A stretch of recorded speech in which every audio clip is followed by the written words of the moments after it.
Hello everyone, welcome to my channel the plantiful life with Archana. देखिए हमारे adenium में, ये अडेनियम प्लांट्स में कितने फ्लावरिंग हो रही है, भर भर के फूल आ रहे हैं। क्योंकि अक्टूबर में हमने इनकी जो रिपोर्टिंग और प्रूनिंग की थी, उसकी वजह से इसमें अच्छी से फ्लावरिंग हो रही है। फरवरी में हमने इसमें थोड़ा सा फर्टिलाइज़र भी दिया। फरवरी मार्च से तो इसमें बहुत सुंदर फ्लावर्स आने लगते हैं और ये पूरे साल इसमें आएंगे फ्लावर्स। इसलिए हमने कुछ ऐसी रिपोर्टिंग करी है अपने प्लांट्स की। ये तो अभी छोटे प्लांट्स हैं, ये 3-4 साल पुराने बड़े प्लांट हैं।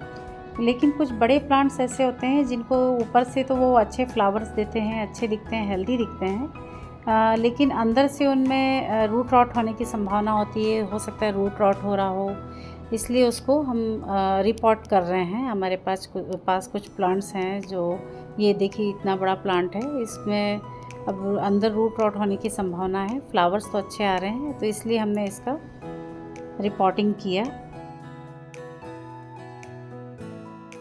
यदि अडेनियम की रिपोर्टिंग और प्रूनिंग अच्छे से हो तो साल भर बहुत सुंदर फ्लावर्स आते हैं और मतलब भर भर के फ्लावर्स आते हैं। इसलिए रिपोर्टिंग और प्रूनिंग बहुत ज़रूरी और इम्पॉर्टेंट है अडेनियम के लिए।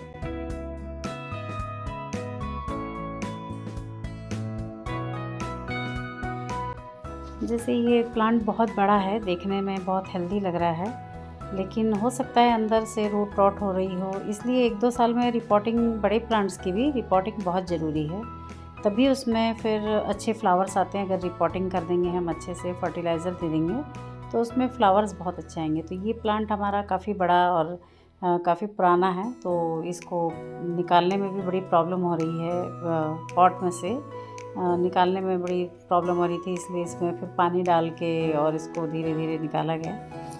तो इस तरह से पूरी मिट्टी इसकी खाली करके इस तरह से इसको निकाल के कट किया ऊपर से।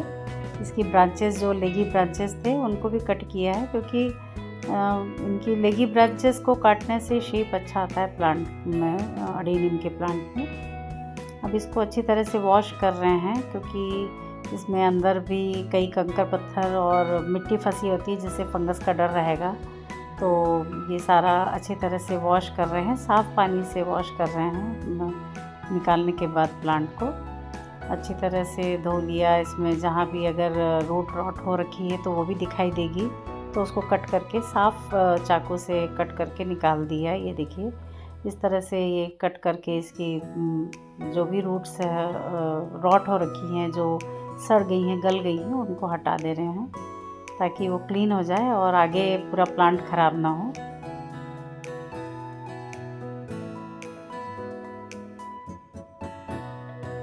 अब एक टब में, क्योंकि ये प्लांट बड़ा है, इसकी रूट काफ़ी बड़ी है, कॉडेक्स बहुत बड़ा है, तो एक हमने टब में ये साफ़ फंजीसाइड का पानी लिया है। पानी में ये फंजीसाइड का पाउडर मिला लिया है और उसमें डिप करके रख दिया है प्लांट को। हमने अच्छी तरह से इसको 1-2 घंटे प्लांट को इसमें डिप करके रखा था। ये साफ़ फंजीसाइड का पानी है, जिसमें इसके जो भी फंगस और जो भी अगर इसमें कोई डिजीज़ होगी तो वो इस फंजीसाइड से ठीक हो जाएगी।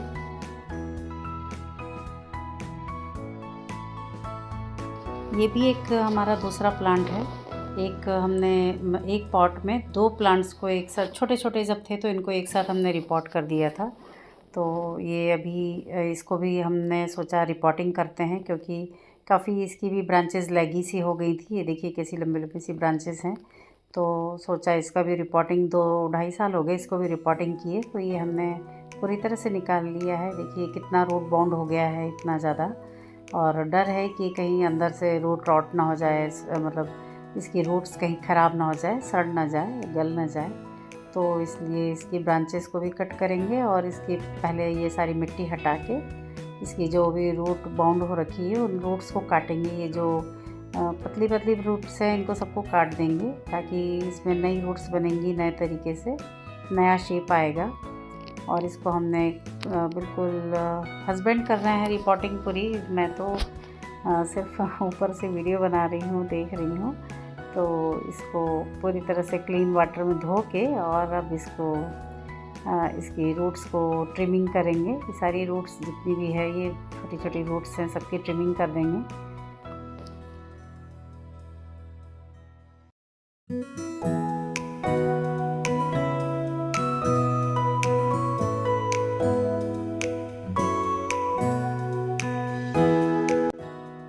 ये जो 2 प्लांट्स आपस में जुड़े हुए थे, इनको हमने अलग-अलग कर लिया है। ये एकदम जोड़ के लगा दिया था हमने इसमें, पॉट में लगा हुआ था। अब इसको अच्छी तरह से क्लीन करने के बाद जो बाउंड रूट थी वो सब हटा दिया और उनको अलग-अलग कर दिया। अब इनको हम अलग-अलग पॉट में रिपॉट करेंगे, अलग-अलग गमले में लगाएंगे। तो ये सारा जितना भी जहाँ लग रहा है कि रूट रॉट होने की संभावना है या थोड़ा सा भी कहीं घिसा हुआ है, कहीं गला हुआ है, तो पूरी कट कर दे रहे हैं और इनको अच्छी तरह से वॉश करके फिर इसमें फंजीसाइड लगाएंगे। ये जितनी भी रूट्स दिख रही हैं, अब ये रूट्स काटने की वजह से थोड़ा सा बाद में इसमें अच्छे से शेप, इसके कॉडेक्स का शेप अच्छा आएगा, क्योंकि अब इनको अलग अलग लगाएंगे हम लोग, इसमें अलग अलग पॉट में लगाएंगे तो इसका शेप अच्छा आएगा। तो इस तरह से ये कटिंग करके, चॉपिंग करके, इसकी प्रूनिंग करके, हार्ड प्रूनिंग ज़रूरी हो जाती है कभी कभी, थोड़ा सा क्रूअल होना पड़ता है। देखिए थोड़ा सा उसकी अच्छी भलाई के लिए, जिस तरह से प्लांट की भलाई के लिए हम लोग इसको इस तरह से कट कर रहे हैं, और क्योंकि इसका शेप अच्छा आएगा। तो जो कटिंग हमने करी थी, इसकी ब्रांचेस की कटिंग करी थी, उसको हम सैंड में लगा रहे हैं। सैंड में भी इसकी कटिंग बहुत अच्छी चल जाती है, तो और बहुत अच्छा प्लांट बन जाएगा। हमने पिछले साल भी काफ़ी कटिंग लगाई थी और वो अच्छे प्लांट हो गए हैं, ग्रो हो गए हैं। तो ये जितनी भी ब्रांचेस हमने कट करी थी इस प्लांट में से, एडेनियम के प्लांट में से, ये सारी ब्रांचेस हम रूटिंग हार्मोन एलोवेरा लगा रहे हैं। ये एलोवेरा लगा के इनको सैंड में लगा दिया। सिंपल सैंड है ये, जो मतलब एडेनियम की सबसे बड़ी तो शर्त होती है अच्छे ग्रो होने के लिए कि उसमें पानी ना रुके, वाटर लॉगिंग ना हो, और वेल ड्रेन सॉइल हो या वेल ड्रेन इसका सॉइल मिक्स हो, मीडिया हो। तो ये जो छोटे छोटे पीसेस थे वो भी हमने लगा दिए। ग्रो होंगे तो ठीक है, नहीं तो कोई बात नहीं, लेकिन ये ग्रो हो जाएंगे, क्योंकि ये भी इस मार्च का सीज़न, ये फरवरी मार्च का मंथ सबसे अच्छा होता है प्लांट्स के ग्रो होने के लिए, कटिंग्स के ग्रो होने के लिए। तो हमने सैंड में लगा के रख दिया है। और ये बाकी देखिए फंजीसाइड, जो साफ़ फंजीसाइड है, ट्राइकोडर्मा भी लगा सकते हैं।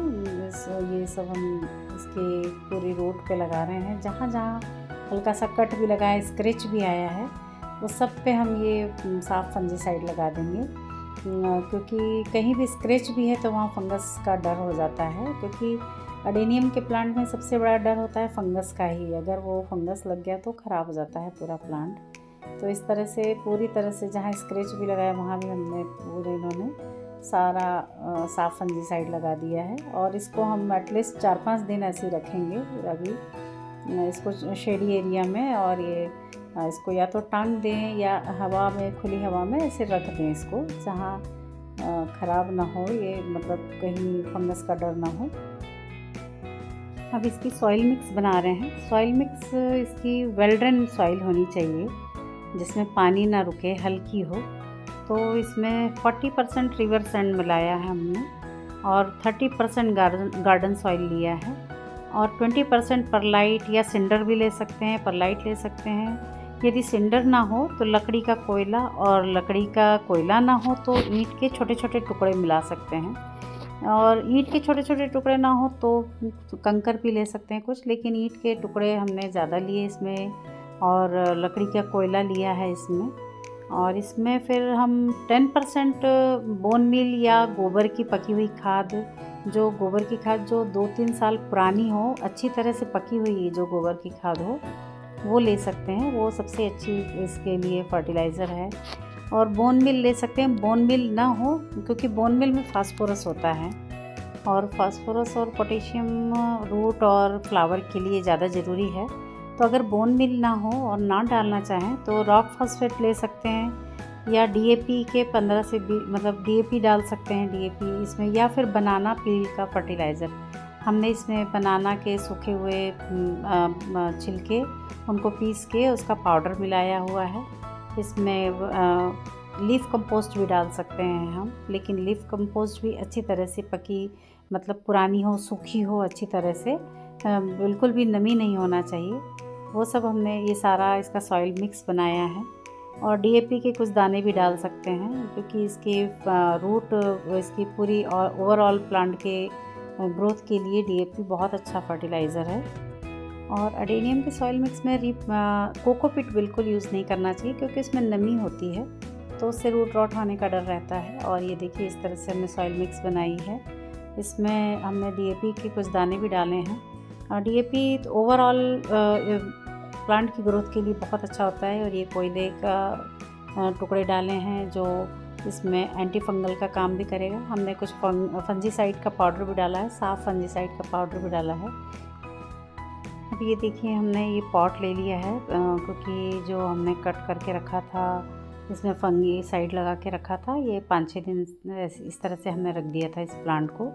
अब इसको हम रिपॉट कर रहे हैं। इस पॉट में हमने पहले ईंट के टुकड़े और कोयले के टुकड़े डाल दिए हैं नीचे की साइड में। और ये बनाना पील का फर्टिलाइज़र है, कुछ लीफ कंपोस्ट है और गोबर की खाद भी हमने ली है, जो अच्छी तरह से पकी हुई थी गोबर की खाद। और ये हमने सब मिक्स करके गार्डन सॉइल और सैंड ये सारा मिक्स किया है। इसमें अधिकतर तो हमने मिट्टी बहुत कम है, गार्डन सॉइल तो बहुत कम होती है।